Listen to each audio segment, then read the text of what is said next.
Good evening, everybody. This is Monica. I'll be your today's host. We'll just begin the session in 5 minutes. We'll wait for the others to join in and then we can kickstart our session.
Monica, should we start? Yeah, that would be great, Akshay. Uh, Good evening, everybody. Thank you so much for waiting patiently. And I know the wait is over. Firstly, welcome you all to the very excited and very interesting topic that is how does machine learning in Alexa work. And today I'm going to be your host and guide you. I am Monica from Skilhie. And so today our presenter who's going to teach you, walk you through all the important things that how Alexa works and how did the design come up. For that, we have Hardik Nahata, an AI engineer from AspectO Technologies. Welcome, Hardik. I would like to take you, I would request you to take up the session. all right. Hi, guys. This is Hardik. So today's topic is how does Alexa actually work, right? So the topic says how does machine learning and Alexa work, but I would take you like right from the start, from your voice command to the end to the pipeline. Okay. So we won't only talk about the machine learning part, but also how end-to-end Alexa works. Okay. So before we start, a little bit about me so that you know who I am and what kind of experiences I've gone through. So, okay. So currently I'm working as an AI engineer at AspectO Technologies. And previously I was working as a machine learning engineer at KoiReader. So both of these are startups. AspectO is based out of Hyderabad and KoiReader is based out of Bangalore. And I had graduated last year with a bachelor's in computer science. So I have had varied experiences, as you can see. Initially, I was working at Winwire Technologies. That was probably my first internship in my bachelor's. And I had many experiences which are not listed here due to the space. And also, I wanted to keep it concise. So, yeah. So later on, my major deep learning experience was at NTU Singapore. I'm not sure if you've heard about the university, but it happens to be the #1 engineering university in the Southeast Asia region. So I was working there on a deep learning project under a professor, and I'd also published some results from the paper over there. And post that, these two happen to be my full-time experiences. Currently, I'm working at AspectO, and it's an edtech startup. We are building products for students, and it's still in the building stage, kind of stealth. So yeah, that's a little bit about me. And let's go ahead without further ado. So when you talk about Alexa, what is it exactly? See, like the simple description over here, you say something to Alexa, it gives a reply. That is the overall thing what general people know, right? But when you talk about it technically, it's more like an voice controlled AI assistant. Okay. The other alternatives in the market are Siri, Google Assistant, and as such more. But how it differentiates from normal voice assistants is Alexa uses AI or deep learning in the backend. Okay. Now, how does that make it different? As in the initial days when speech recognition became a bit popular and there was not much of AI involved in the technology, simple program in the computer would be you would say that, hey, computer, open some application, let's say some photos app. It would open it, but would it also understand if you say the phrase in a different way? It would only capture that word and it had linked that particular word to some app. But that's now how AI assistants work. They understand what you're actually saying. They're not stick to a particular word, but they also understand the complete context of what you're speaking about, right? So that is why Alexa is AI assisted and it's more powerful and more accurate. Okay.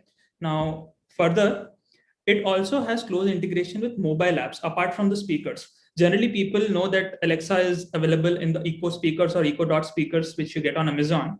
But also, it also has close integration with your apps. Like if you go to Play Store and App Store and try to download the Alexa app, right? Amazon Alexa app. And if you talk to it, it also serves a request from there. So it has multiple touch points to the user, and it's all integrated one service in the backend, but it's available through multiple ways. And not only through speakers and apps, it also has various third-party integrations. Okay, like there are multiple devices available in the market which have Alexa built in. So Alexa is supported through those devices, and there are multiple APIs which are being served to process those requests. So in simple words, even you can create an Alexa skill and put it up on the market. Okay. And we'll talk more about this in further slides, but this is just to give you an idea about what is Alexa. Okay. Now going further, what can Alexa do? Right. You know that it can set alarms, reminders. That's pretty common. Every other assistant can do. Did you know that it can also order pizzas for you? Now, how this particular activity is differentiated from this one is this is being served by Alexa itself. Okay, Alexa itself Amazon can itself resolve this query for you. But when you talk about pizzas, probably from Domino's, then it needs to talk to Domino's for that. And that is what is called as Alexa skill, which is being deployed by third-party services. Right? We'll talk about the third-party services more, but I'm just trying to give you an idea that how these two services are differing here. Right? Also, there is you can also book cabs through Ola or Uber, right? They also have their Alexa skill available in the Alexa app store. Okay, so there are multiple things, whether media, weight of a person, if it's a famous person, obviously, and also geographical locations, anything you ask, Alexa can serve that. Now, that is all because of AI. It can handle anything new thrown at it, right? We'll talk about the pipeline now. Okay, these are just the initial basics for Alexa if someone's not very much aware of Alexa. That's why I took that up. Now, coming to the high level pipeline of Alexa. Now, basically, what high level pipeline would cover is we will take a simple example of you giving a command to Alexa and how that command is particularly taken by Alexa to the backend, and then how you get the reply. The whole pipeline we'll be looking after right now. And this would probably be the most important slide of this whole presentation, because we are going to talk about the parts of this particular slide in the further slides. Okay, so I want you to give the most attention to this particular slide. Okay, now take a simple example of a person who is saying something to Alexa, probably some command. Okay, let's say it asks, "Hey Alexa, how's the weather outside?" Okay, now when this voice command is sent to Alexa, like when it hears it, there is some kind of signal processing happening here. Okay, but one thing which is most important is your query is not being resolved in Alexa over here. Alexa cannot tolerate or cannot accommodate the compute power required to serve your request. Okay, as I told you, Alexa works on AI in the backend, and AI cannot be served by this dot speaker over here. The hardware present in this dot speaker speaker is not equipped enough to serve your request. Okay. And that is why you cannot use Alexa if it's not connected to the internet. Why so? Because whatever voice command you send to Alexa, it is further sent to AWS and Alexa voice service, which actually handles your request. Okay. So just to make it clear, when you say something to Alexa, it sends an audio file. It records whatever you've said. It makes an audio file and then sends it to AWS, that is Alexa voice service, which actually handles your request. Now, Alexa voice service has multiple modules, and that is where the exact processing happens for your request. Okay, so there is multiple things such as ASR, that is automatic speech recognition, NLP, natural language processing, NLU, that is natural language understanding, and TDS, that is text to speech. Now, these words might sound new to you, but we'll explore them in a bit. Okay, just stick with me. And now, as I was talking about our example, let's say you said that, hey, Alexa, how's the weather? It recorded that audio, did some signal processing. I'll tell you what signal processing is happening in the further slide. Okay, just this is the overview. I want you to understand the overview, then we can delve into the depth. Okay, so yeah, once the audio is here, it's sent to AWS. Alexa analyzes the request, understands the intent, what the user is asking, generates a response, and it is sent back to the user in the form of an audio file to Alexa, and then Alexa plays it to you. Okay, that the weather is probably 25 degrees. Like it's pretty chilly here in Hyderabad, it's raining. It could say that. Okay, so this is basically Alexa does not know anything. It does not process here. I'm saying the complete processing is happening in AWS. It just gets an audio file and plays it. But it's so instant and the latency is so low that you feel like Alexa itself has processed and told you. Now that's what's the amazing part. The latency is pretty much low. Everything happens within milliseconds. Okay. Now this was an example for a request which could be served by Amazon itself.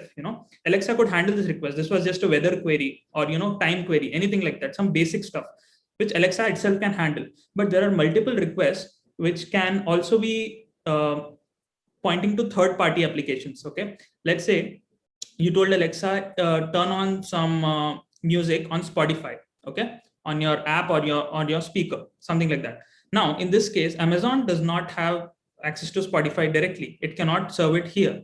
So what happens is once the request is received at Alexa voice service, it will be sent further to the skill APIs which are present by third-party services. Now, in this case, it will be going to, let's consider this cloud represents the Spotify skill API. Okay, this particular skill will allow AWS to resolve your query. So once you say, hey Alexa, play some song on Spotify, something like that, it will go to the Spotify skill service and then it will authenticate. So the basic thing is, first you need to authenticate Spotify to use Alexa. Okay, once you do that linking, then only it works. It does not work by default. Okay, if you tried that out, you might have noticed you might have given some permission to Alexa to interact with Spotify because it's using your Spotify credentials in the backend, right? So once you do that, Alexa will go to Spotify and tell that this the user wants to play some music, and then what Spotify will do, it will generate a response and probably play some song on your app. That's how it will work. Okay, this is the complete layout. Okay, and the response can be in multiple ways. Okay, it could be played on the speaker, probably on your app. Also, on the Alexa app, there is something called as cards. A simple card might appear to give the information in a more better manner. And that is why there are multiple ways to respond for the AWS services. Okay. So let's say another example, if you told, hey, Alexa, turn on the lights in the living room. Now, again, the lights are not installed by Amazon in your home, correct? Those lights are bought by some company, right? Either Wipro or Cisco, these kind of companies are giving out some smart bulbs which have Alexa built in. So you have to ensure that the device needs to have Alexa built-in feature. And then when you say that turn on the lights of the living room or something like that, then Alexa will again, push this request to the particular skill API. Like for this example, let's say this blue cloud refers to the Cisco Alexa API. Okay. And then this particular request will be served and your bulb would be turned on. Okay. This is how the overall layout looks like, right? So this is the complete pipeline which works for any kind of request thrown at Alexa. If it can be served by AWS, it will be served here and sent back. If not, it will go to the third-party services which serve this request, and then it will be responded to the user in whatever way required, be it your phone, bulb, or whatever, any kind of service. So you need to understand that Alexa can be integrated in multiple places, and you have the complete freedom from Amazon to integrate it, obviously by abiding to their rules, but it has a lot of integration. So I hope this overview or pipeline is clear. Now we'll start delving into the particular elements of this pipeline. Okay, so let's go ahead. Now I want you to understand a basic structure of an Alexa phrase. Okay, now let's say you're trying to order a pizza from Domino's through the Alexa app or Alexa dot speaker, anything. Okay, what you say is Alexa, open Domino's app, and what happens is Alexa starts opening the app, and it starts telling you the options of the pizzas which are available and stuff. Now, how does Alexa know what to, what part is the app to be opened, what is the action, and stuff like that. So since we are humans, we can give a glance and we kind of understand that what does the sentence mean. But for a machine, it needs some kind of classification, right? So here in this particular sentence, Alexa is the wake word. Now, what is wake word? Wake word is basically something which tells Alexa to start listening and recording stuff after this particular word.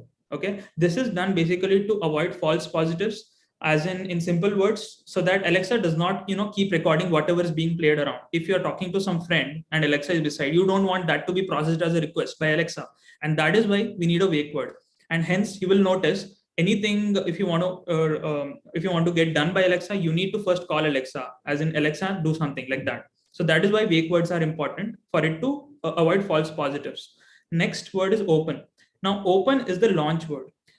It can be different. It does not need to be open. There are multiple launch words. Basically, it tells Alexa what is the kind of activity to be done, not which activity, but the kind of activity, whether it is to open something, launch something, book something, So this is called as the launch word. Okay. And now further, the Domino's Pizza is the invocation name here. Okay. Domino's Pizza basically is a particular third-party API which is being used. And that's why invocation names are important. Every particular skill in the Alexa Play Store has an own invocation name, and it has to be set by the developer. For example, if you are developing some Alexa skill, you also need to ensure that there is a unique invocation name, because only then Alexa can kind of understand that which particular skill to hit to serve this request, right? So that is why it is very important.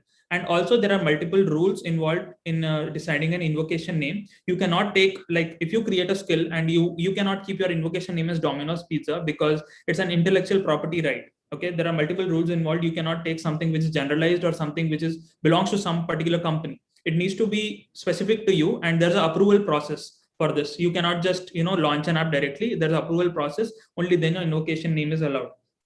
So this is the basic structure of any Alexa query. It is split into these words and then sent to the back. Now, let's say you have ordered the pizza and you want to probably track the order. Okay, you said, Alexa, ask Domino's to track my order, and just want to get an update that where is the delivery guy and you can't wait for your pizza, something like that. Okay, so here again, Alexa is your wake word, as I told you before. That stays the same. Now the launch word is changed to ask. Rather than opening the app, you're asking something. Okay, that is why the launch word has changed to ask.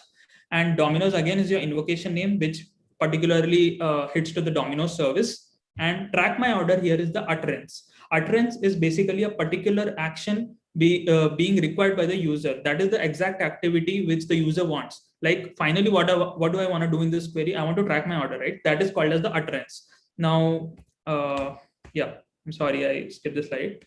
So, right. So utterance here is basically the final action which the user needs to perform. And this is used, these all classifications are used by the backend models to accommodate your query in a better way. This is very important. Okay. Now this is the basic structure of an Alexa phrase or Alexa command. Okay. Now let's go further. If you remember in the pipeline, I told you there is some kind of signal processing happening on the Alexa speaker itself, not on the backend, right? Now, what is signal processing basically? It's one of the way in which you try to improve the audio being taken by the speaker. Okay. Now, as you know, Alexa supports long distance range commands. Be it 8 to 9 feet, probably in the living room, kitchen, anywhere. So Alexa needs to support queries which are coming from a far point in distance, right? So this is known as far field audio detection, and it's a very challenging task. Okay. So in order to do this well, Alexa device or Alexa speakers are equipped with 7 speakers. Okay, here as you can see, there are not speakers, microphones. My bad. It's 7 microphones which take in the audio from all the directions. Now, why is this needed? Is your question, right? So, because Alexa needs to hear audio from far away places, and it also needs to resolve the correct query. Now, the challenge here is when the sound is coming from a far point, there is a lot of disturbance involved in the command, in the voice. So Alexa needs to resolve that. That is why there is multiple speakers aligned here, and there are a couple of algorithms used which help in improving the audio which is taken into the Alexa speaker. Okay, first one is acoustic echo cancellation (AEC) algorithm. Okay, what happens in this algo is that suppose your TV is TV is turned on and it's playing some kind of music, okay, and you are saying some command, hey Alexa, try to do something, okay, anything. What Alexa needs to do is it needs to dampen the sound of the TV and also amplify your command. It needs to concentrate on your command, and that is what is happening in acoustic echo cancellation. There's a lot of echo when the sound from speaker is coming, and also sound from microphone is going in. That is why it needs to be resolved, and that's why AEC used, and it helps to improve the audio file. Okay, now why is it important to have clear audio? Because the backend which is working in, as I told you, Alexa voice service, ASR, that is automatic speech recognition, for it to perform well, the audio needs to be well. It's simple. If you want AI to perform well, data needs to be good. It's a very simple thing which applies across all AI models. So that is why, in order to keep our data very clean, we are using acoustic echo cancellation over here. Now, another algorithm which is used is beamforming, and this is generally used when there are multiple microphones aligned in the same speaker. What is beamforming is basically, let's say you are trying to speak to Alexa through the kitchen in your home, and Alexa is placed somewhere in the living room. Okay, and let's say your kitchen is somewhere over here. Okay, this side, and this is the microphone which is nearest to you, right? Okay, so when you say something, what Alexa will do is it will try to concentrate the inputs coming from this particular microphone and dampen the others. This is called as beamforming. You're forming a beam in this direction, and that is why Alexa is able to capture the audio in a better way. Okay, so that is what is happening in signal processing, and signal processing is a huge ocean of algorithms actually, but at this particular webinar we are not going to delve much into signal processing. I'm giving you the gist. If you want to know more, you can Google these algorithms and know more about them. Pretty interesting, and also one of the hardest and compute intensive tasks. Okay, now we're done with the signal processing on Alexa, and now it's time to give the voice command to Alexa voice service. Alexa voice service, basically the brain of Alexa, as I told you, right? What is happening in Alexa voice service? Firstly, it's completely on cloud, nothing on your device. The device which you have at home, Alexa, it cannot serve your queries if you don't have internet, and it cannot actually accommodate your request. Remember that it's completely on cloud. The Alexa voice service is on cloud. Nothing happens on your system because it cannot handle the request on itself. It does not have the compute power. Clear? Now, what happens in AVS is, firstly, there is AI-based automatic speech recognition. Basically, whatever you say, it needs to be converted to words in order for the further processing. That is why we need ASR, and it's not a very simple task. We'll talk about this more in the further slides. Okay. Now, after this, you also have natural language processing and also natural language understanding. This is the overview of the Alexa voice services. We are going to talk more about these particular technologies in a bit. Now, also, apart from this, finally, the Alexa voice service needs to understand the intent and detect which skill is needed to serve your request. And for that, deep learning is used. And finally, once it has figured out what kind of skill is required, it again generates a response, converts that speech to text to speech, and sends back to you. That's why we have text to speech here, because finally, when Alexa replies you, hey, the weather is something like this, it's an audio file. That's why text needs to be again converted to speech.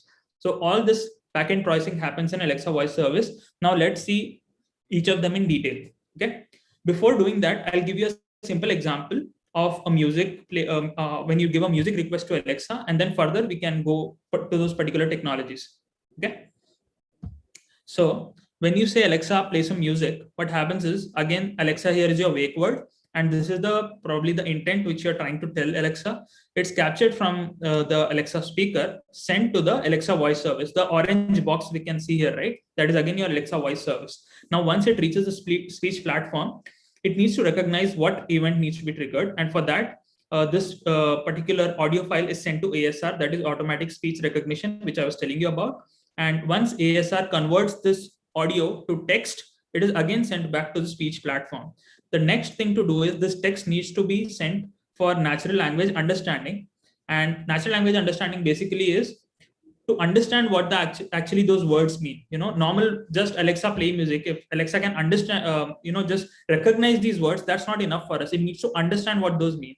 That is why we are having a natural language understanding module, which understands the intent of the user. What does it actually need? And the intent is detected and again sent to the particular skills, as in, for example, our Spotify, Cisco, or any Domino's API.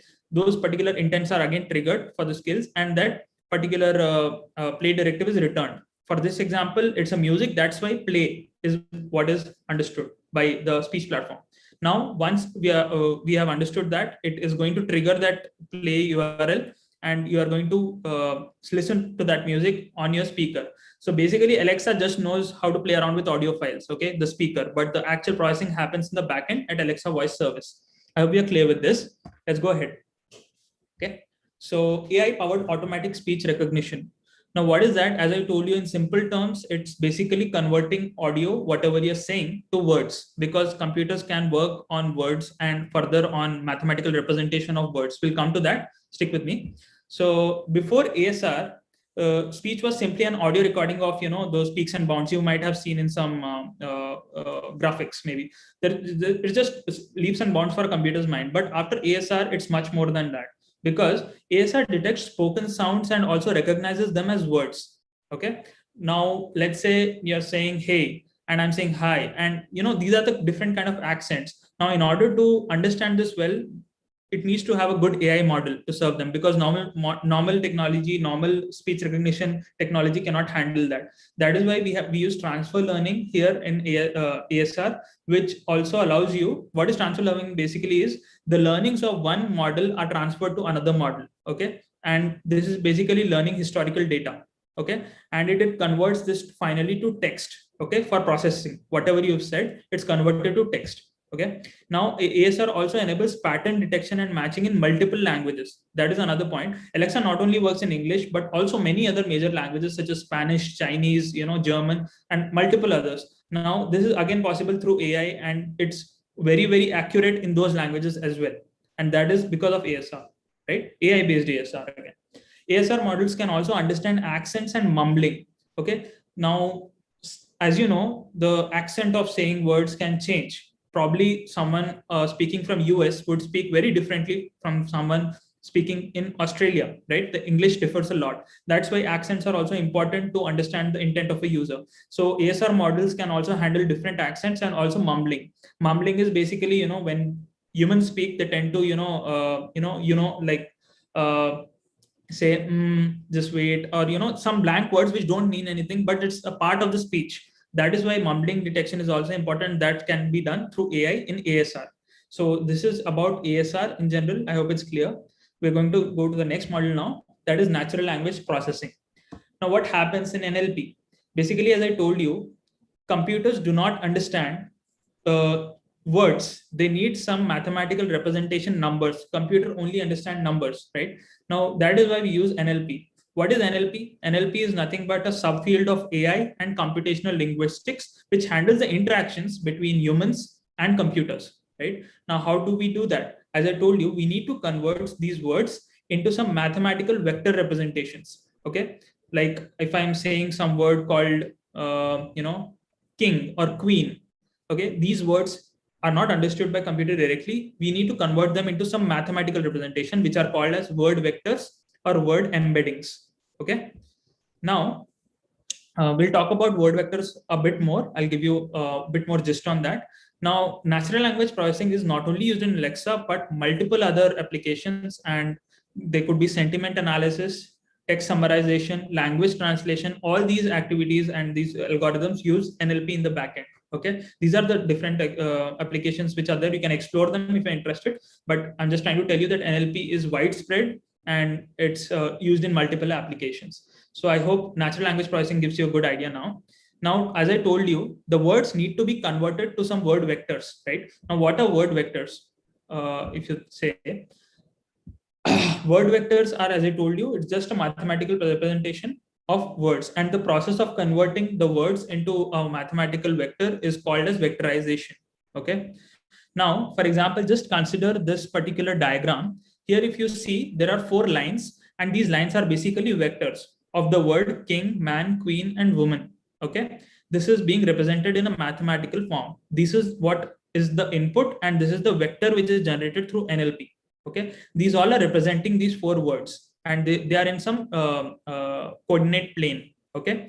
Now, the important thing here is, if you see, the man and king vectors are nearby, and also the queen and woman vectors are nearby. Now, the most amazing part about word vectors is you can do mathematical operations on these vectors. For example, in this particular example, if you subtract the mathematical value of man from king and add the mathematical value of queen, it will generate woman, and it'll generate queen. You can see the equation here. I just misspelled it. What I'm saying is, if you subtract the man vector from king and add the woman vector to it, it will generate the queen vector. Okay, so this helps a lot in AI, okay, in NLP, to handle many kind of queries. When you're trying to say something in a different way, this is what actually helps the computer to understand it, because it knows what vector would actually lead to this particular request, right? So that is why word vectors are really important in NLP, and this has done wonders. Also, one more thing, to convert these words to mathematical representation, there are multiple methods available, and here I've listed a few. This is the CBI model, that is the bag of words model, and then another one is skipgram model, and another is TF-IDF model. These all are AI models used to generate vectors for the words. Now, there is no one best method of creating vectors. You have to experiment and try out what will suit best to your particular application, but there are many available. And the AI based, the deep learning based models are pretty much reliable, I would say. Okay, so I hope word vectors are very clear. Now, after natural language processing, as you remember in the pipeline, we go for natural language understanding. Natural language processing gives you words, but just the words are not useful to us. The computer needs to understand what those words mean, right? So that is why natural language understanding is really important. Okay, give me 1 minute. I'm just having some water.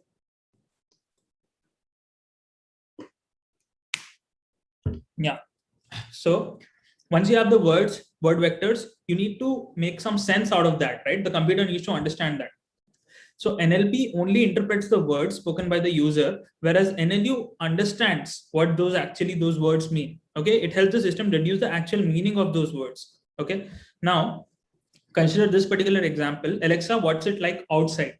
Now, if a human sees this, they know that probably he's asking how's the weather outside, right? But Alexa, it only sees these words. Up to NLP point, you see you only have these words and they don't make sense to it. What is it here? It does not know that, right? So in order for Alexa to understand this, natural language understanding is very important. It'll understand that it's referring to weather, you know, it's all through the natural language understanding models which are used in the backend and NLP vectors. Okay. NLU paves the way for natural human-like conversations. See, when I'm talking something like this, I probably talk something like this to a human only, right? When we are talking to a robot or some kind of AI assistant, we try to be as specific as possible because we know it might fail. But with NLU, it has made conversation very much human-like, and the latency is in milliseconds. So you really feel like you're talking to a person. And that is why AI has, completely changed the speech recognition system, right? So I hope NLU is also very clear right now. Basically, we're trying to make the computer understand the words which it has detected. Okay. Now, going ahead, NLU is further performed by transformer models right now. In AI, transformers are like the disruption. It was released in 2018 by Google through a BERT model. And why it helps is, I'll tell you now. Okay. Transformers help you understand the context of a sentence, not only a particular word, but the whole context, what is being talked about. As you saw in the previous query, what's it like outside? The context there was about weather actually. So that's why transformer models also help you to understand what is the context. Okay. Transformers use the learnings from historical interactions across devices. As you know, Alexa is a highly scalable production system, and there are a lot of interactions happening online, right? All the time across the world. So Alexa keeps learning, and whenever it makes a failure, it also learns from that. So the machine learning model keeps improving itself over time, right? Now consider this example. Eiffel Tower is beautiful. You said that. And where is it? If you say this, how will the machine know that it refers to Eiffel Tower over here? That is because of transformers. Transformers have something called as a self-attention layer in the network architecture, which helps it to understand the relations between words across the sentence. There is a very small sentence in this example, but even if it's a very longer sentence, couple or 3 lines of sentences, it still understands the context because of the self-attention layers which are present in transformer models. Again, transformers was a disruption in 2018 by Google, and there are multiple models out there now. First one which was released by Google was called BERT. BERT stands for bidirectional encoder representation from transformers. Okay, this has an encoder decoder architecture which completely processes the input and also uses self attention to get the context of the whole sentence, and that is why it performs better than RNN, that is recurrent neural networks models, right? Now I think NLU transformers are clear to you. Let's go ahead. And finally, in the AVS, that is Alexa voice service, we talked about intent and skill detection. This is another challenge for Alexa scientists because there are thousands of skills available on the Alexa skill store. As I told you, anyone can put a skill over there. So in order for Alexa to actually understand which particular skill to use for the serving a particular request, we need to have some kind of detection algorithm in place. And that is why Amazon has come up with something called as a shortlister. It was released in one of their paper. It's a scalable and efficient neural shortlisting re-ranking approach, which uses an encoder, a personalized skill attention mechanism, and a skill specific classification network. I know this sounds very technical, but basically they're trying to capture what a user has used, personalized to him, the activities which have accessed, the skills which he has used, and also some kind of classification algorithm for domain classification. For a simple example, all the pizza related apps would be classified into the pizza category. For example, if tomorrow Pizza Hut comes up with the Amazon Alexa skill, also Domino's is already there. So a simple domain classification would be pizza. They would be listed under the pizza classification. So simply any other activity would be again majorly divided into some kind of classification class, and then it helps to narrow down which skill to hit for a particular query. So this is another challenge which is being faced by Alexa scientists, and they came up with this algorithm for the same. Now, this is the architecture of a deep neural network. If you've seen before, that's great. If you've not, basically these are the input layers, and here are the hidden layers in the middle, which capture the information present, important information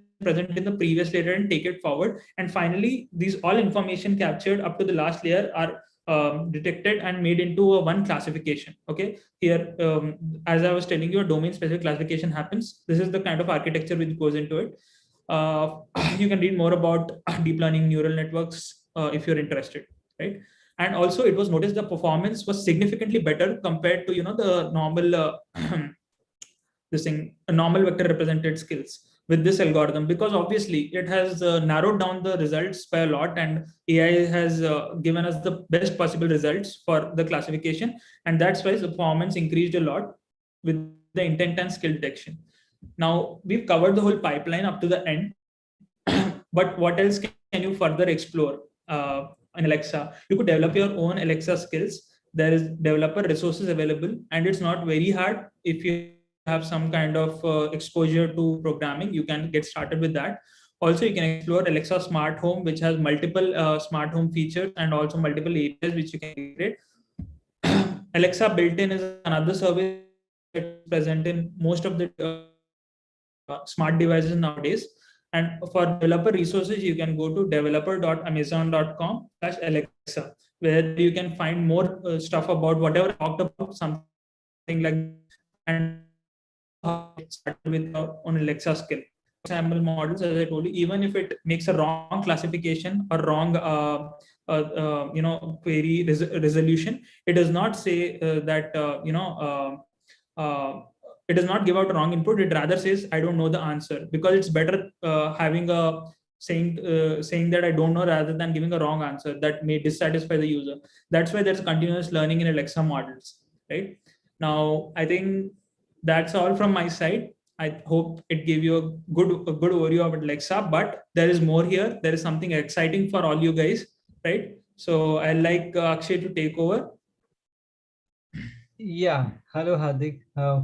And I think we have been Hi. flooded with a lot of information now, and finally got to know like how Amazon Alexa works. And we used to play with it daily and listen to a lot of songs, but none of them Yeah, are I know. actually are interested like, how exactly it works. Today we got to know like what's exactly what is it happening in the Yeah, background, and we came to know that there is something. There are a lot of technology. See, like example, nowadays students are so much excited to know about machine learning, AI, and other things, but how many of them are exactly knowing the real-time application of it is most important. So today you have been enlighten yeah. us with all you That is lacking. all you uh, experience knowledge with us, and I hope everyone have got some lot of insights and lot of terminologies that have been used today, NLP, NLU, and Yeah, other algorithms. yeah, that is important. Yes. So I think a lot of students in the session would shall be noting all the kind of terminologies you have used, and they will go and explore it in the post session. So it will be helping them, and we'll definitely share the links with them, like how to actually go through the resources, and explore, and also the free resources that are available, paid resources that are available, etc. So before moving forward, I just wanted Yeah, to ask you one question. It's been a long stretch for you. I really understood that, and I think so. Now we will make it a two-way interactive, so that let's actually ask some questions from the audience as well. So anyone having questions? So we got one question before. The question is related to how actually Alexa will be able to maintain low latency, like how okay, it is responding very quick. right. So yeah, sure. That's a great question. So basically, as I told you, the query is not. Let me just turn on my video. Yeah. So the query, whatever you hit to Alexa or you ask Alexa, it is not served by the Alexa device. It does not have the compute capability to serve your request. It is sent to the backend. Now, why the latency is low is because the backend system is AWS, and again, AWS has around 70% of cloud architecture market share, and it is most powerful. It has amazing backend available with great GPUs. Which gives results within seconds. You need to understand that training AI models takes a lot of time, but the inference, when you start using the model, it's pretty quick if you're using good hardware. And that is why is able to serve your request within seconds, actually within milliseconds. I'm sorry, it's within milliseconds, because the backend hardware is so fast, and the obviously the code written over there in terms of optimization and refactoring, it is probably the best, because it's Amazon, you know that, right? That is why the queries are resolved within milliseconds, because the backend is pretty strong and it's happening in cloud, not on your device. And that is why the latency is very low. I hope that answers your question, right? Yes, yes. So, guys, before moving forward, there will be a link shared to you in the chat, Zoom chat option, where you will be given an opportunity to give us a feedback, and as well as we just wanted to know like how did you came to know about this session, and most importantly, we wanted to hear a lot of feedback regarding this session as well.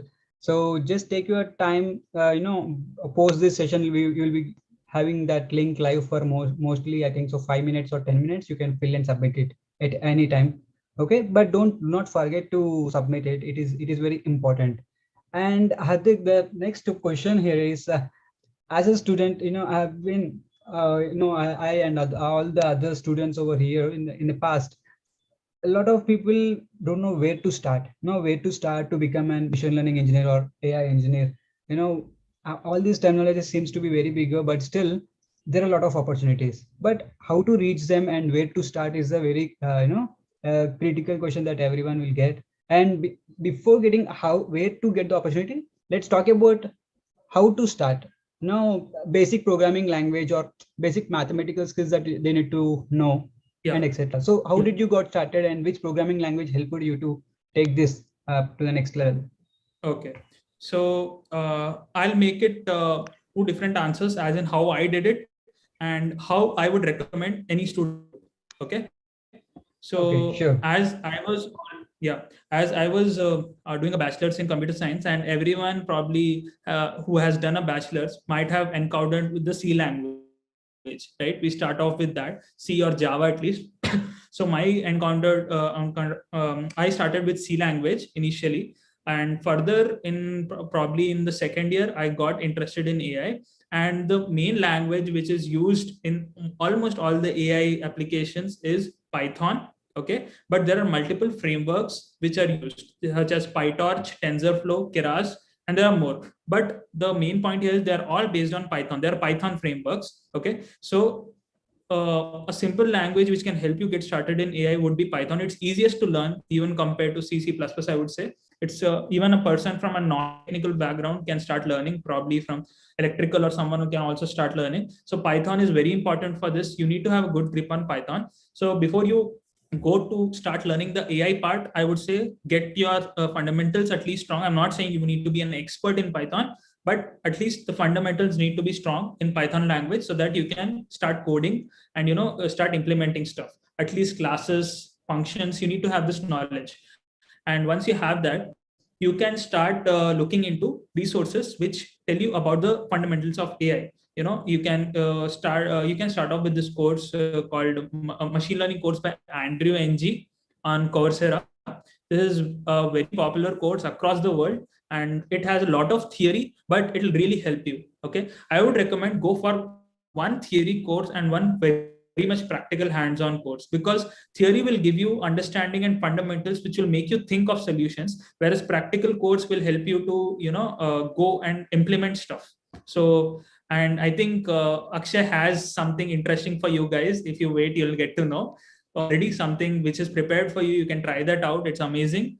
And that is regarding how you can Yes. go and start learning about AI. But I would say, along with doing the course, please just don't scroll and just see this course videos, getting some certificate, putting it out there. Does not help you. Other 10 people are also doing the same thing. You need to understand that doing courses nowadays is not a big deal. People put in their bios that some course by Harvard Business School or something. These all are probably some paid or free courses which any other person can do. What differentiates you are your projects. Remember that. I would say almost all the opportunities which I've got till now are because due to my obviously knowledge, but also projects, right? Projects help you a lot in this. So always try to apply your knowledge into a simple project. You don't need to be noble or novel. You just need to apply stuff. You need to show that you can do it, and it does not matter that if it has been done by someone already, but you need to do it. The point is, it's your learning curve. Okay, you need to do the Yes, projects as sir. well. So yeah, so learn the Yes, so language, very learn important AI point. fundamentals, and apply them. That is what I would say. Yeah. Yes. So Hardik, actually, if you can change this next, go to the next Yeah, slide. sure. We have we have made an amazing program for the students who wanted to actually uh, start their career in ML and also get something hands-on till the concepts of AI. So we actually figured it out like this. First of all, they need to be good at data structures and algorithms to improve their logical reasoning. So the first course we are talking about it, and in the second course we are talking about the Python for machine learning. Most of them can actually get Python and learn Python easily from Google. Google also is also providing free course on Python, and other in EDX they can see a lot of courses. edX they can get a lot of certification programs. So here the point is we are just doing a small test about Python for machine learning, so that they can know how Python is implemented in ML. And later, it's not. I just wanted to ask you this question: how well the statistics plays a major role? I know a lot of people fear that I'm not good at maths. So is it good to go with ML or not? So will the maths stop him or her to take a decision, or by keep learning and by keep improving themselves, they can move forward. So this is a question where whether the mathematics Yeah. is they need to have or they will learn in the process. Okay, so I got your question. So if you think you're not really good with math, I don't think that would really stop you from doing data science, because once you understand the theory, at least you can use libraries in the actual production environments. Nobody writes the whole code of the algorithm. We use libraries which are already present, right? We pull them up, we start using them. But the important thing is you at least need to know how it works. Okay, that is what is more important. Code is available anywhere, you can use it, but you need to have an understandability, and that is why data science and statistics is an important course here, which is listed as the course 3 of this learning. Yes, It's really yes, important it's a before you can actually start. Yeah. yeah. So So before you actually after start this foundation, going ahead and doing, I think there's a lag in your voice, Akshay. okay, yeah. So basically, these are the covering a lot of foundational skills, but then later, then it's the right time for them to get into the ML for beginners and machine learning for advanced.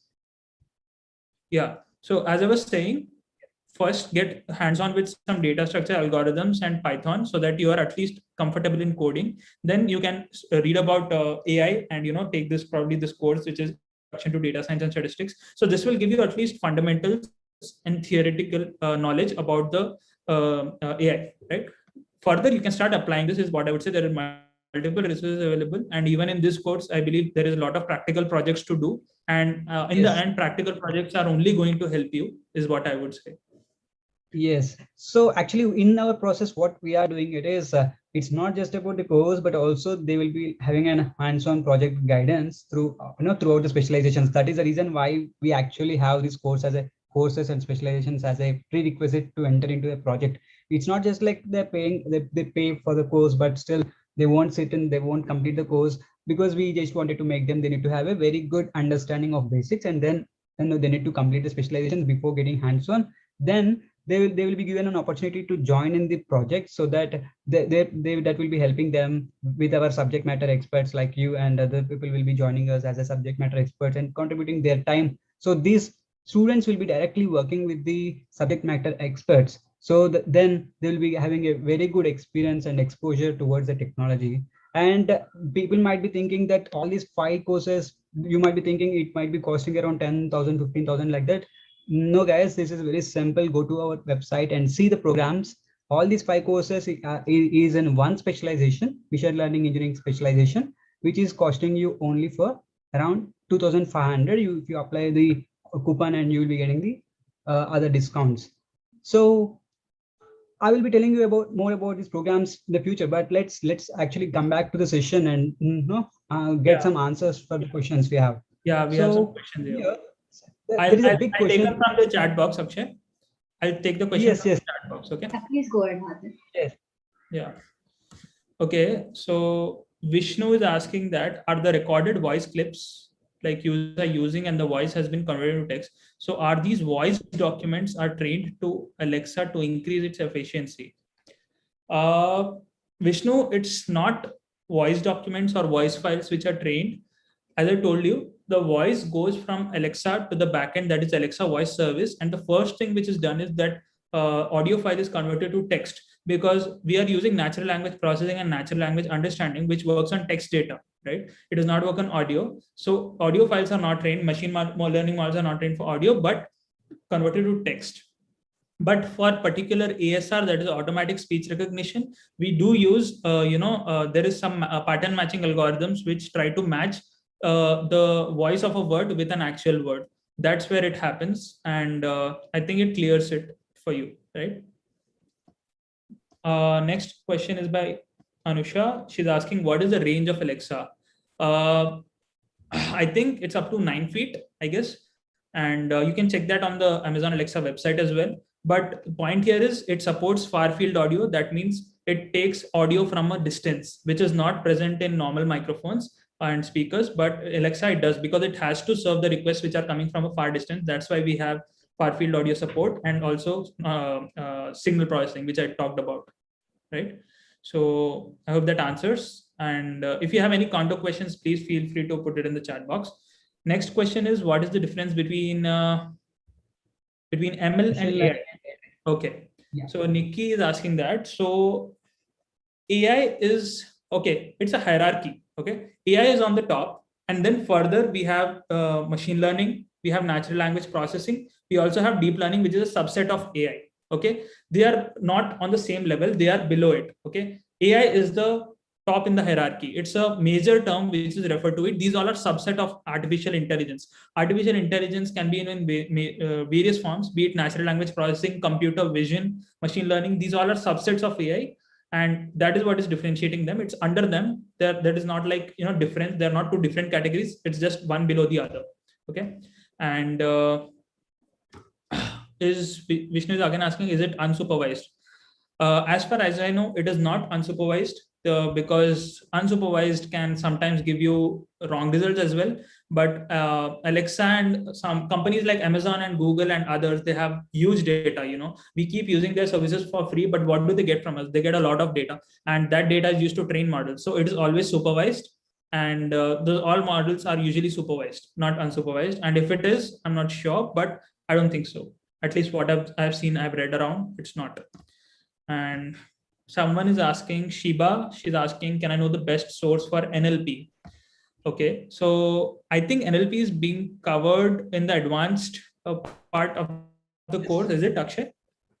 Yes, Hardik, we are covering it in the advanced level of applied AI Right. course. So Shiva, We also talked about CV, computer okay, vision talking about also. vision as well. Okay, that's great. So please do check out this course. See, I'm not saying that go and buy this course only, but I'm telling you to please compare what you are getting from others and what price you are paying. This is very much, made it suitable pricing for students, so that you get all the particular needed courses into one specialization, which is pretty cheap, I would say. Usually AI courses are pretty expensive, as I've seen. But also, if you feel to, you can check out the free resources. If you don't want to pay, here there are some links given by Akshay already. You can check out, these are free playlists. But what I would say is, even I have taken free courses and paid courses in the past. The only thing, in paid courses, it is streamlined and you don't have to rush for information here and there. It's all scattered in free resources. But in paid, it's everything organized, and you also have support from your mentor. So that is why I would say you could actually prefer going for paid ones if you are looking for something streamlined. And Google is a place you need to go if you're looking for free resources. Yeah, Akshay.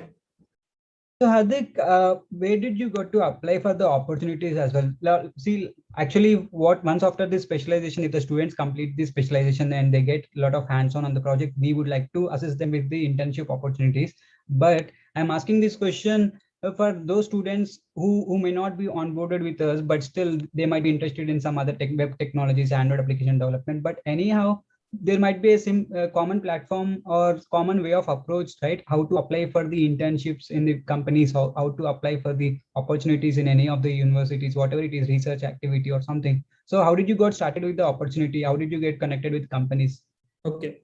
So guys, first and foremost thing, which is for applications, generally we apply on career websites. Every company has their own career portal where you go and apply, but the conversion rate over there is pretty low. If you see, there are like thousands of applications, and you getting picked, at least your resume getting picked, is a far chance, right? So you cannot completely rely on that, I would say, especially if you are looking at some big companies. So the most important thing, at least in this era of tech, is networking. You need to start networking, and for that, the best place is LinkedIn. If you don't have LinkedIn account yet, go open it now. It's free, and start networking with people.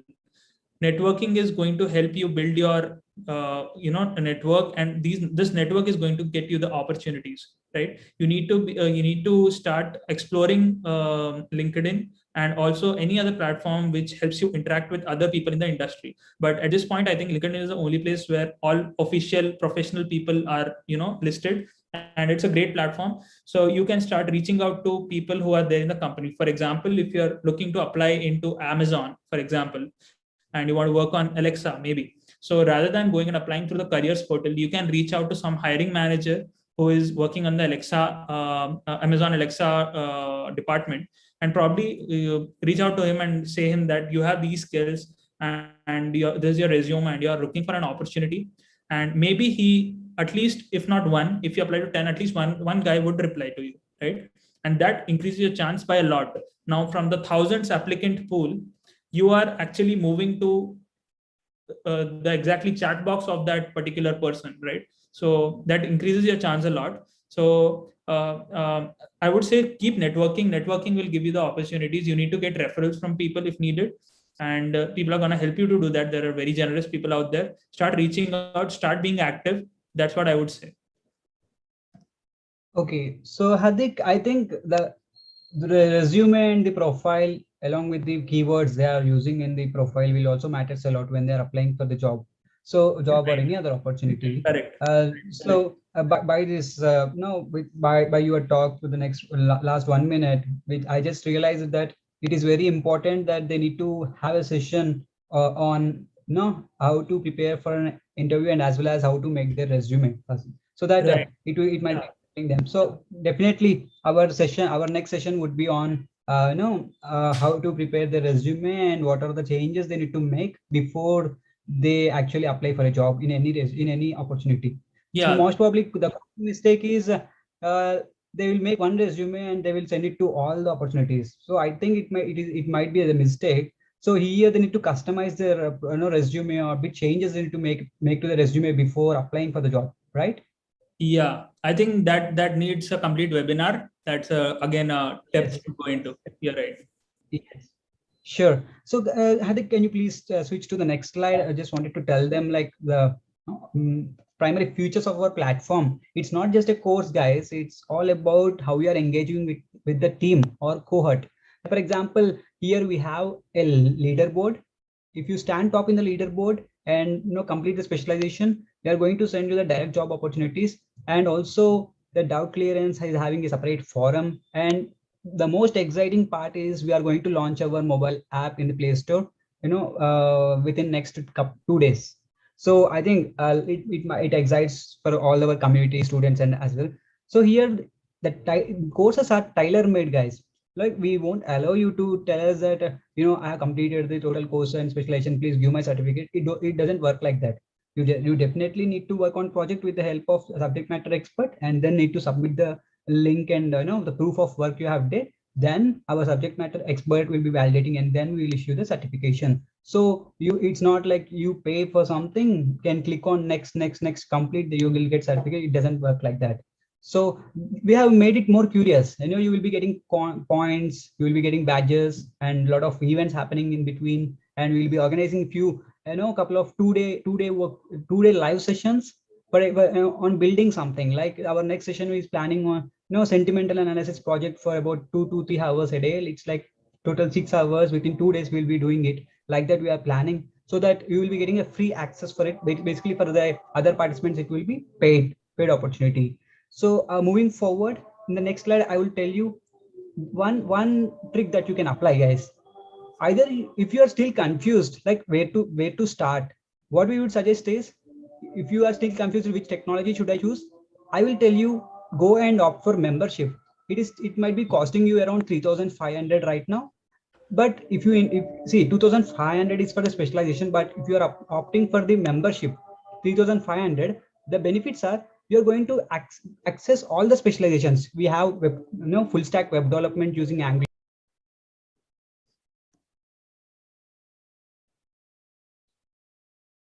Akshay, I think we lost your audio. Are you there? Okay, never mind. I'll take up from here. Okay. So what Akshay is trying to tell is how the course itself is a full life cycle. It's just not the thing wherein you learn the basics and leave it, but it will give you a full guidance. Basically, we're providing the courses that are in demand, that will be the future of the nation, that the whole market will seek for. And then once you start going through the courses, we'll help you with the mentors. Throughout the guidance, you can post your questions or queries in the forum, wherein a mentor will connect to you and help you out to clear the extra doubts without taking any of the extra cost, right? And the next one is placements and So internships. Monica, Please, guys. Yeah. So I just wanted to tell them that in case if they are like they do not want to continue their specialization in machine learning, sometimes they might lose interest or they may not have that clear cut understanding on Python or something. They might have good hands on in Java, so they might be opting for Android application development. So I was saying that why they need to spend again something for the another specialization. Here if they opt for membership, they are getting the specialization in this membership itself, so there is not required to go and explore other platforms in the market, and here the same features is going to continue. So Hardik, coming to the machine learning and AI, we Yeah, see a lot of fancy words these days, like data analyst or data scientist, like that. Can you yeah. please explain about data analyst and data scientist, what they do, and are the opportunities are still existing for freshers? Okay. So, as in, uh, it's very varied, Akshay, because there are some companies which entertain such positions for freshers, but some do not. Like, for example, if you're talking about Netflix, it will not take freshers for any role. So that's why it varies a lot. And the difference between these roles are, as in when the organization gets bigger, these roles get split a lot. Now, for example, now where I am working, it's a startup, and I probably do everything from start to deployment, right? Because we don't have different classifications yet. But once the user base Yes. is user base grows and we have more people and we have more data, these responsibilities are split, and that's how these other positions come into play, which are data scientists, data analysts, and data business analysts and stuff. So what happens is data analyst is someone who actually analyzes the data. Now I am not supposed to do that. There'll be a different person to do that, right? Now data scientist is someone who finds insights from the data, and tells that this can be done from this data, and he pushes it to the machine learning engineer or someone who is into development, and that guy person uses that data to train a model or something. So that's how the split comes into play. The whole AI hierarchy is broken down to different roles, because bigger organizations require more people and more responsibilities to split, and that's why these positions come into play. I hope that helps. Yes, yes, Hardik, sure. So, guys, if you have any questions, please just post in the chat option. We would like to take few more So we questions have and wind up the session. Yeah. one other question from Nikki. As a beginner, which platform is best, either AI or ML? Let me 1 second. As a beginner, which platform is best, either AI or ML? As I told you, I think Nikki, you didn't listen to the previous answer. AI is the top in the hierarchy, and ML is a subset of AI. So you can, not differentiate that I'll learn AI, I won't learn ML. If you're learning ML, you're already learning a subset of AI. Okay. So, firstly, leave all these terminology related confusions, start learning stuff, then you'll automatically get to know what actually differs in them, what differs from in computer vision, natural language processing, and why they come under AI. Once you start learning about them, take some course, read about it, then you can better understand the differences and decide what you need to go ahead into. As of now, what I can see is most people have a confusion between the words, that should I learn this or that, but it's rather you start learning one thing, then you get a particular insight about the other things as well automatically. You don't need to worry about that. Just start off. That's what I would say. Yes, I think so. Like they need to brush up their skills on the fundamentals, and as well as a object-oriented programming language, that is Python, and then they can actually learn supervised, unsupervised, and other algorithms. Right. Later, doing first start doing small projects, and Yes. then as a team, as a cohort, you can work on big projects. Right? Right. That's what, right? So when they are working on projects, they get to know different Exactly. algorithms or other algorithms they Yeah, wanted to that is use in why the I'm project. stressing more on application knowledge, because you need to do projects, and then only you'll get to understand that how it is actually being applied, and then you'll explore automatically that what you like to do more. Theory won't allow you to understand what you want to do. Application will. That is why it's important to do projects. Yes. So guys, if you are still, I think a lot of people, a lot of students in this session are very much excited and wanted to pursue their career as an ML. Just join our program and then join the cohort, join the community and stay active. That's what we wanted to stress. Just stay active, and as well as, participate in the projects that we host, participate in the sessions, practical sessions that we host, so that you will have a very good experience. And here you are going to connect with the cohort based learning, in the sense you are connecting with your peers, and then one-to-one is going to help each other to complete a project. So what happens is here it is not your friend whom you are going to work with. Here is some ex-student that is from different college that might be tier 1, tier 2, tier 3. But here the like-mindeds are coming together and working on the project. So this will definitely help you guys, in terms of, kind of equipping yourself with a lot of knowledge in ML and AI. So Akshay, duration of the course. Yeah. there's a question regarding the course in the chat box. Can you take that? Yes. So basically, these are the pre-recorded courses, set of pre-recorded courses at the same time, which are well defined and well structured. So during you will be having, if you are taking membership, you will be having a 1 year of time to complete any of the specialization. And if you are taking any specialization, you will be having a lifetime access to the course. So here, what is happening is you need to complete each course, like coming from the data structures, algorithms, and Python towards machine learning and the introduction to data science and statistics. Then later you need to complete, machine learning for beginners. Don't think that it is a very long stretch, guys. So if you plan it properly, Hardik, how much time did you spend actually to get good with these things, or else basic foundation?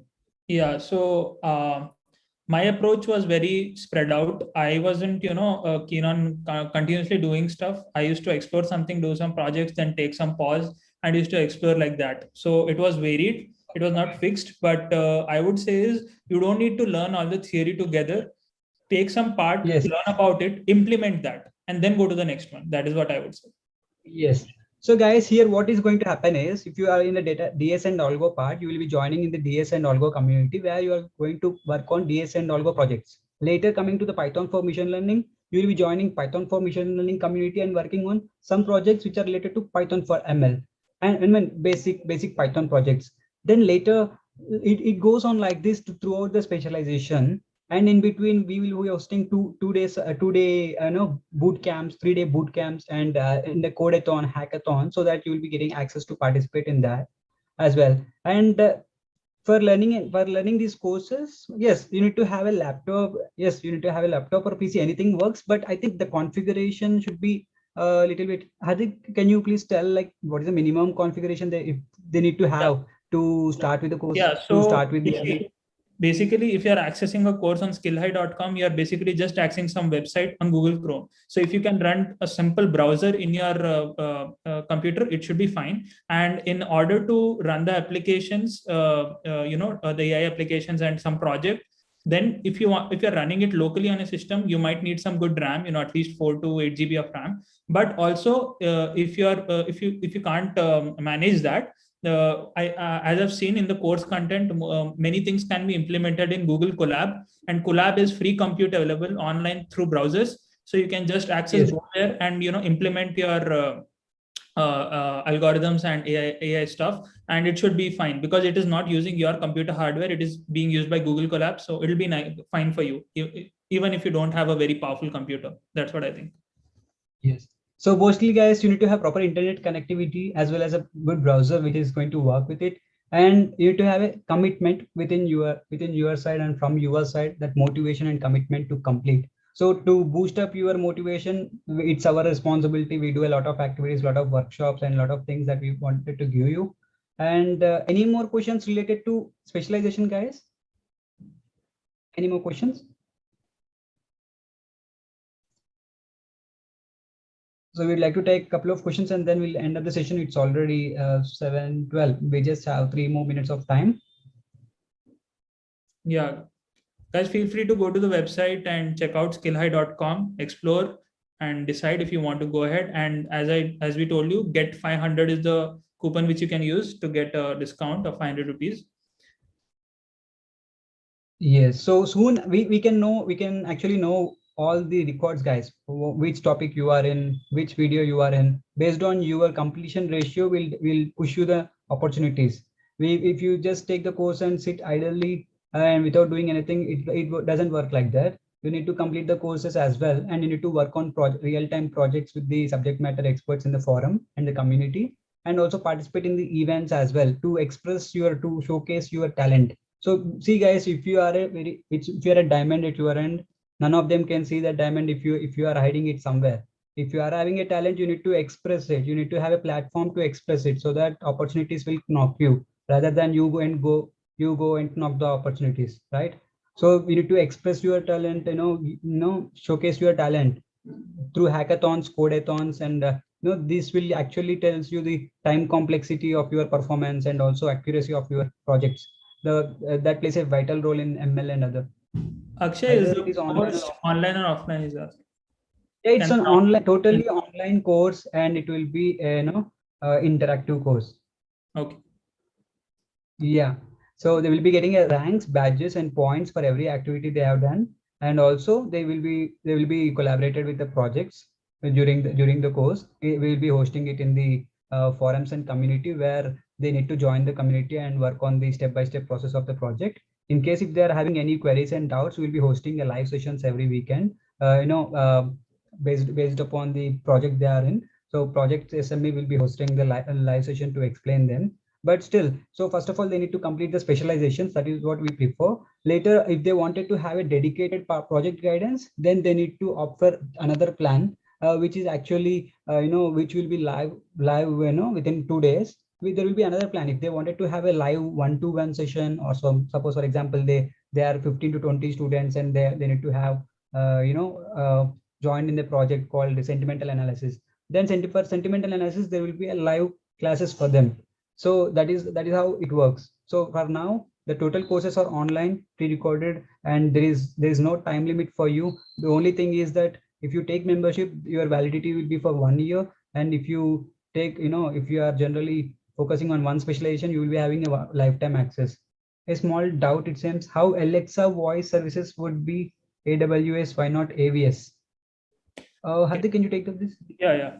So basically, as I told you, AWS is Amazon Web Services. That is the cloud service which is being given by Amazon. And Alexa Voice Service is one particular service which is running on AWS. It's not two different things. It's a different service which you need to hit. Like it's a category of the service. Exactly. So it is running on Amazon Web Services, but it's a different service. Yeah. Yes. Any more questions, guys? I think we can conclude, Akshay. Sure. Okay, Hardik, definitely. Okay. Thank So you. Thanks thank a you. lot for joining. Yeah. Yeah. Thank you for spending your time. And also, there are a lot of thanks coming up for me in the WhatsApp and as well as the chat option everywhere. All the thanks goes to you. It's a great session. A lot of insights that we got. Definitely, we would like to host one more, practical and project implementation session. I mean, to boot. It's a kind of boot Yeah. camp with you, so that it will be very much exciting for all of us. Yeah, that'll be great. Looking forward to it, Akshay. Thank you. Thanks a lot. Sure, Hardik. Thank you. Thank you. So people who didn't fill the form can please go ahead to the link and fill the form. And also you can join our the communities that have already been shared. Please let me know if you want me to share the links again. Guys, it's mandatory for you to get to fill the form if you want the certificate. So Monica, they will be having this form open for the next 5 to 10 minutes only. Like till 7:30, we'll be keeping the form open, and by that time they need to fill and submit it, so that it's they will be getting other benefits out of it. And guys, just join the Telegram and WhatsApp community. That is not just to kind of share the information of promotional content. We just focus on improving the community, and learning between the students should be very much encouraging, because it's not always a dependent. It should be independent, and you just need to get this opportunity. Go join the community. Stay tuned for our next session on resume building, how to build your resume, and what are the things to be considered before getting into the applying for the jobs and going to the placements. Okay, so for it will be useful for all the years, guys, second, third, fourth, everyone, because none of them are stopping you if you're learning excess knowledge, right? If you're getting excess knowledge, none of them are stopping you. So okay, fine. Yes, the coupon code, yes, it's get 500. You can go and access the coupon code, redeem the coupon code. Okay, form link Yeah, form link is already shared, guys. Just check out the chat.